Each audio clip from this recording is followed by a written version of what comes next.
Morning, you guys. Starting off the morning by getting some beetles from my mealworm bin. I've got more beetles than mealworms right now, which is not a hugely bad problem. But yeah. Woo. But guess who else likes my beetles? The fish, my new fish. Let's go feed the fish first.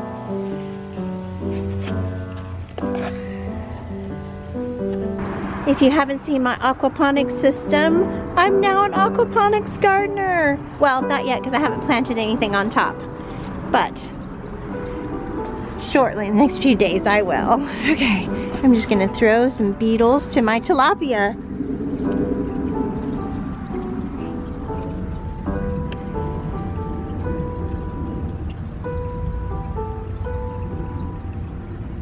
I can't see them, but they're there.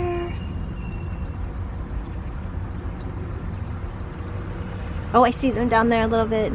It's hard for you guys to see. I don't think they're gonna come up with me right here. I love to sit here and just take deep breaths and watch them though. Come for these beetles. All right, moving on to chickens. I used to come out in the front yard and say, pinch me, I'm a front yard gardener. But now I come out and I say, pinch me, I'm an aquaponics gardener. I am gonna do something fun this morning. Look at my crowd of egg-laying divas waiting impatiently. Okay, skip that guy. Girls. Hi, Rocket. I'm going to do something different today. I've heard about feeding in the compost, but I've never done it before. I've seen it on YouTube, so first I'm going to start out with beetles. Hey, girls.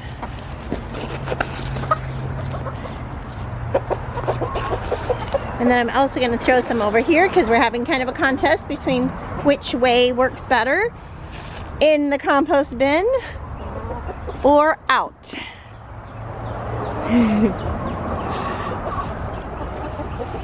Okay, now I'm gonna try food. Now I think I'm gonna end up with lots of sprouts. I ferment my food or I soak it, so it kind of comes in one. Maybe I should get some scratch to feed them in the compost pile because it just comes in big clumps, so I don't know if that's really that effective. Yeah, I think I'll order some scratch from the feed store and sprinkle that in there. But we'll see. Okay, now for the other compost bin. You like that, girls?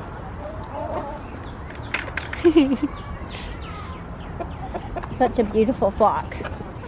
All right, we've got one over here scratching.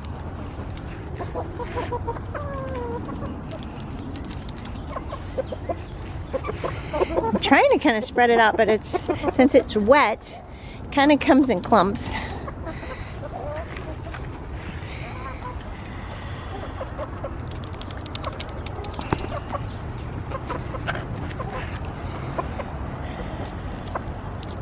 Maybe this will help them get it stirred up a bit better. I'll let you guys know.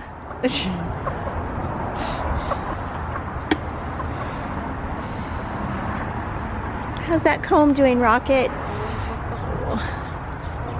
Not good. Oh my goodness. It is black still. Well, still hoping for healing. So if you want to weigh in the comments, which compost pile do you think is going to do better? This one or this one? I'm predicting this one is going to do better, get hot and produce compost faster, but then again, the ingredients kind of need to sit and cook for a wee bit, and if it keeps getting spread out all over the yard, it might not be able to do that. Whereas this one, they're gonna stir it, and it's also gonna have time to like sit and heat up.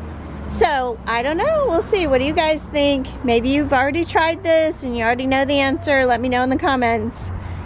Thank you, girls.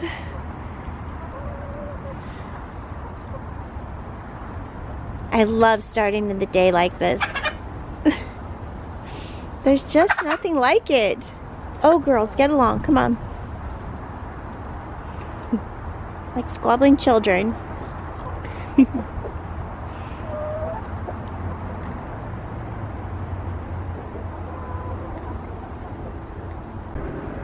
And I also have the bedding from in here. We're doing deep litter method, so this is going to be great compost. So I definitely want to add some of all of this to those piles. So that will really heat it up really well. Compost making time with chickens.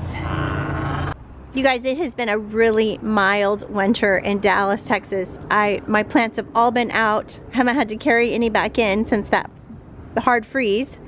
But look at this. This is what can happen in Dallas. It's still January. There will be more winter. And this tree is fooled into thinking it's spring. Which I'm happy for the spring-like weather. That's great. But it's really hard on trees like this and fruit trees and stuff. Because they bloom and then freeze. Yikes. Time for rabbit food.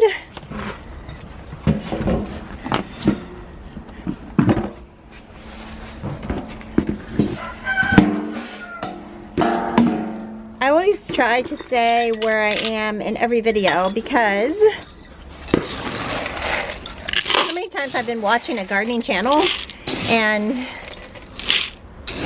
like, where are you? Where are you? Where are you? And I finally find out they're in Florida or California, somewhere really tropical or different that doesn't freeze. And I can't do half of the things that they're talking about, if any. So, yeah, I am in Dallas, Texas. Gardening zone 8. I think we're 8A, but they keep changing things around. 8A, 8B. Okay.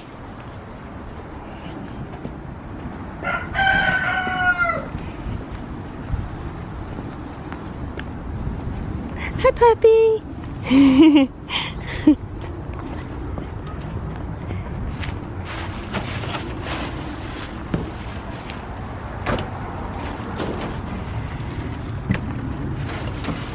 Hey, April. If she's pregnant, there's no way to know. Just have to wait 20 more days.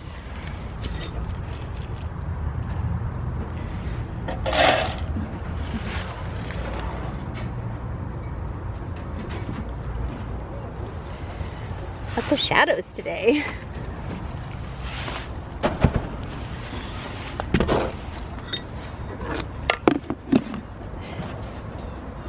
Speaking of shadows, so thankful for the sun. I don't know how you guys do it that don't have the regular beautiful sunshine.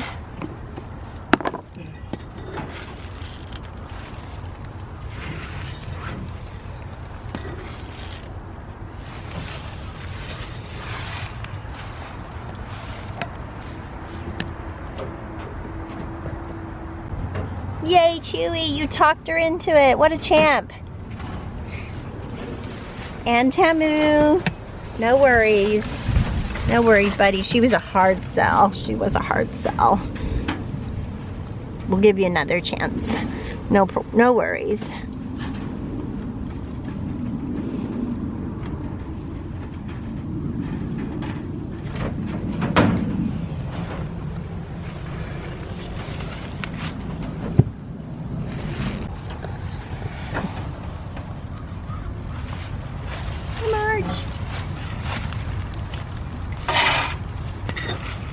This one should be pregnant.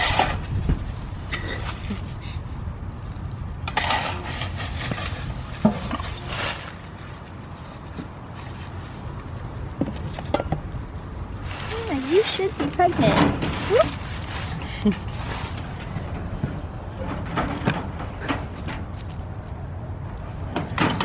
She picks this up every day and I put it back every day.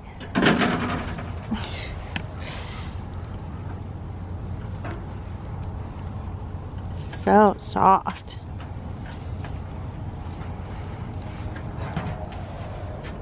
I'm might have already told you in a video, but I will say it again. Because I can't remember. These are Tamu rabbits from Texas A&M University, but the actual Tamu rabbit is a white breed with red eyes, very large white breed with red eyes. It's a mixture of different breeds. And these are called composite Texas A&M University Tamu, composite Tamu. That means they're taken, that Tamu rabbit, and then bred with different rabbits to get different colors that are more appealing to people, and yeah, basically that. So the idea is you still got the hardiness of the Tamu rabbits, but now you've got different interesting colors.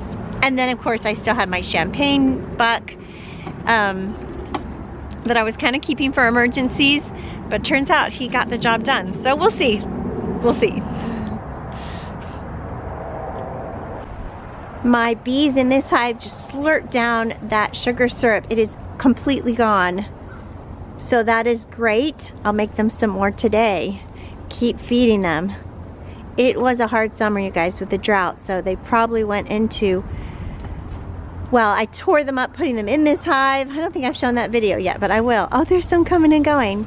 So yeah, putting them in this hive probably late in the fall, so I'm going to make sure they're well fed.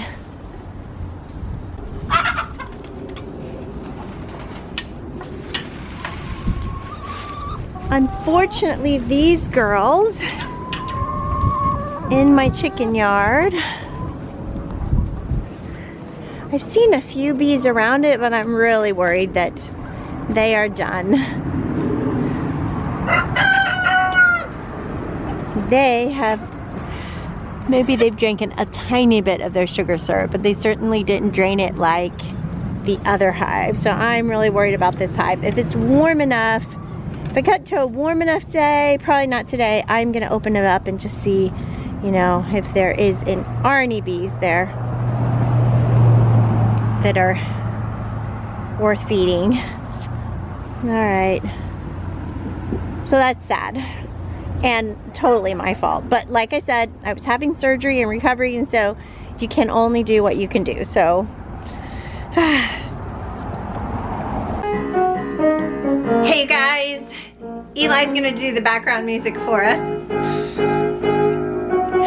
Anyway, dishes, I have to do dishes this morning, and then we have to homeschool. I have to confess, we did not get any homeschooling done yesterday, so definitely have to get it done. There are so many farm distractions, right? So we still have a pipe broken on our slab, so that means we kind of have a dry sink method, so we're not able to put let any water go down our sink. But the plumbing in the rest of the house is going great, so that's good. Anyway, okay, so it's real life. So I've got a little bit more prep than most people do to do my dishes, like emptying the buckets and getting them all ready for dishes. I really do like doing dishes though. It's kind of warm and comforting to me. I don't know, washing by hand anyway. I'm weird. So sometimes I have water that doesn't have too much soap or anything in it, and I can use it to water my plants. So that's kind of fun.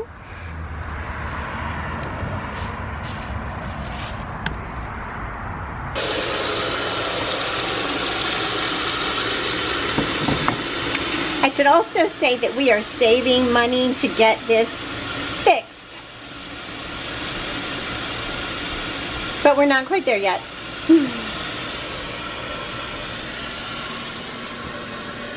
See, it's just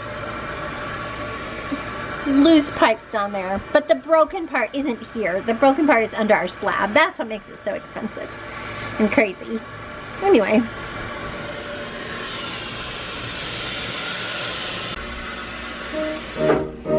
How about you? Do you have something on your homestead that is expensive and needs to be fixed, but you're trusting in God for it, and it has given me a thankfulness, I guess, that I didn't have before for a working kitchen and sink and everything. How about you? Is there something on your homestead that just, it's kind of an obstacle that's gonna take some time to get through? Eli is doing language arts. We really like, hold up your book. my side of the mountain. We really like this curriculum right here, Total Language Plus, and it takes books and then it does fun activities with the vocabulary in the books and the spelling and different things. So yeah, that's what we use for language arts. Today for history and writing also, we are delving into Marco Polo. That's upside down for you guys, but we went on Marco Polo's adventures with him in our middle-age history right before Christmas for a couple weeks. So now he's gonna write a report about that. And meanwhile, I am fixing a baby kale salad with chicken. Yum. And Parmesan cheese. Maybe I'll put an egg on top, not sure yet. Nice. I'd like to include some of homeschooling because sometimes I watch these videos and they're on the farm, they seem so busy and they're doing farm stuff, but I'm like, how did they fit in homeschooling, or who's homeschooling? And so just to let you know, a lot of people are curious about it, so this is kind of what our homeschool day looks like on the farm in the big city. I should also say it looks much different when our baby is here, when our 2-year-old is here.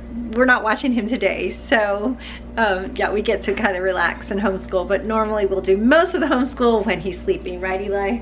Mm-hmm. Of course, drum practice is part of our day.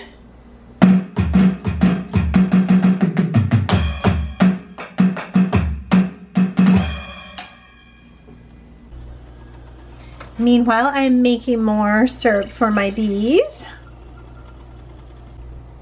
Because with all this warm weather, they are going to be so active and needing energy.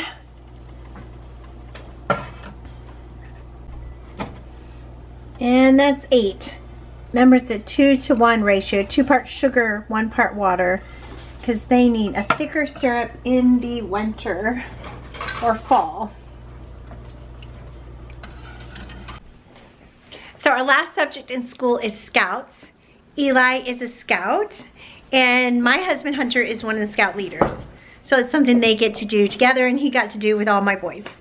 So right now, he's working on the fitness challenge. Go. 2. Go, Eli, go.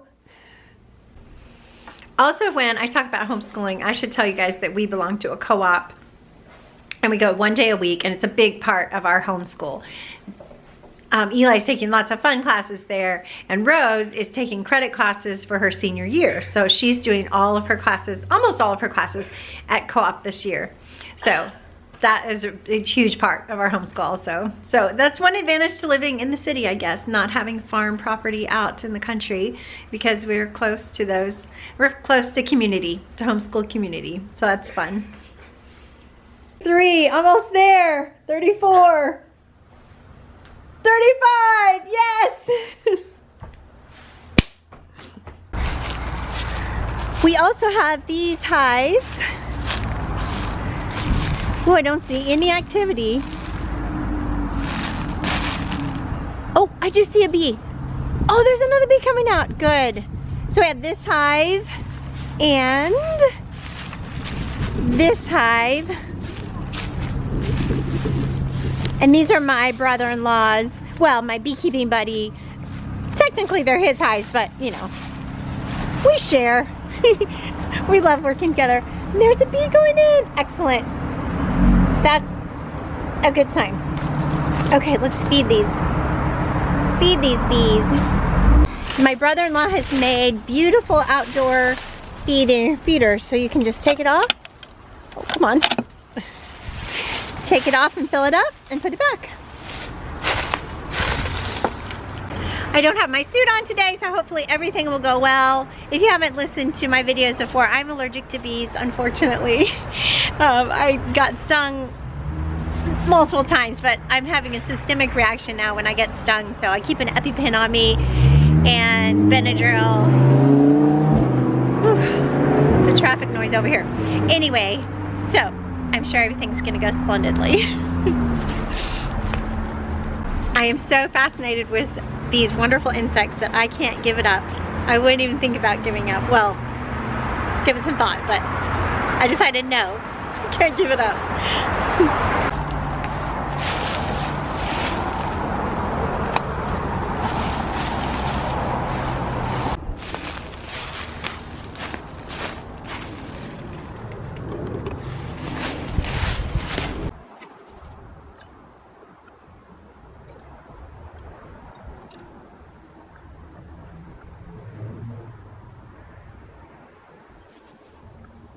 Perfect, that just makes exactly 3 of my jars. Love it.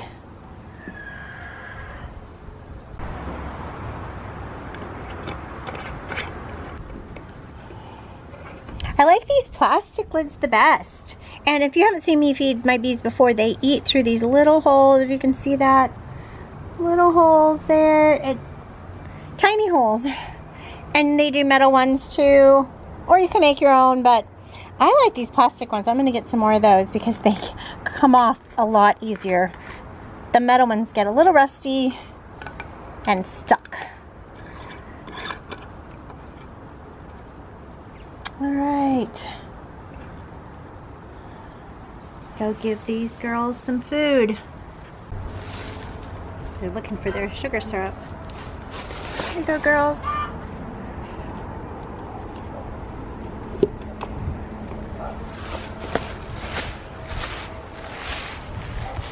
Enjoy.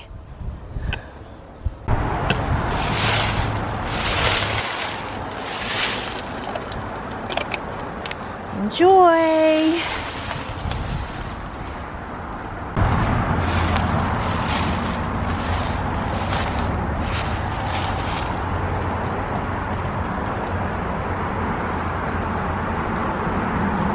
Enjoy. This type has a little bit of rot right here. But yeah, how do you fix something with full of bees buzzing? Yeah, that's gonna be interesting. But we can still just lift the top off together and, you know, set it down and work our bees. So no, it's not a huge deal.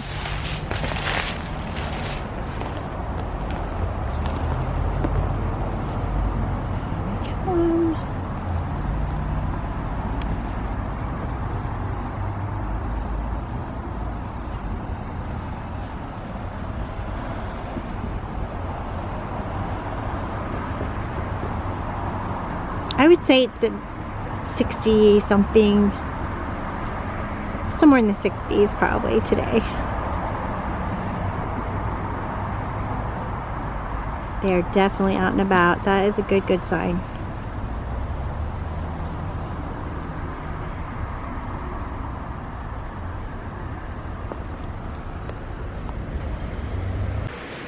All right, you guys, it's time for my power nap now. I don't have the baby today, and I was up late editing last night, and I got up really early, so I'm a power napper. How about you? Leave it in the comments. Are you a napper, or do you wake up like a cranky 2-year-old if you take a nap?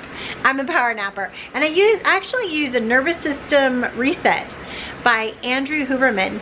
I'll leave a link in the description. It's just kind of, it's a quick 10-minute nervous system reset, and you wake up just feeling revived and rested. So give it a try. So I just have my sweet little guy for just a few hours today, right? Can you say hi? Hi. We're playing outside. Right out here. I'm still getting my onions planted, you guys. And in a few days, it'll be tomatoes and peppers, seeds inside. So get your tomato seeds ready and find out how much room you have in your garden, how many tomatoes and peppers you need, and we'll do it together in a few days. Ooh, it's bright, that Texas sunshine. I love it though. So warming to the soul.